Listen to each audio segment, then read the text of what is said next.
compromise. We look forward to playing a constructive role in bridging existing divides, fostering consensus, and upholding the Council's mandate in accordance with the UN Charter. Excellencies, our priorities for our upcoming term are firmly anchored in the foundational principles of the UN Charter. We will remain committed to pursuing just and peaceful resolution of outstanding and ongoing disputes, opposing the resort to unilateral and illegal use or threat of use of force, combating terrorism in all its forms and manifestations, supporting effective UN peacekeeping, peace enforcement and peace-building efforts, and contributing effectively towards the resolution of regional and global crises.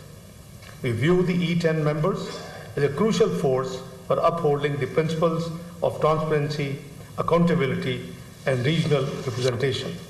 Excellencies, our efforts will focus on ensuring that the Council's decisions reflect the collective aspirations of all member states. As we embark on this journey, we are reminded of the immense responsibility we share in shaping the future of global peace and security. Let us work together to overcome divisions, restore trust, and uphold the ideals that underpin the United Nations. Excellencies, Pakistan looks forward to collaborating with each of you to navigate the challenges ahead and to build a more just and peaceful world. I thank you all, and once again, Happy New Year 2025 and beyond.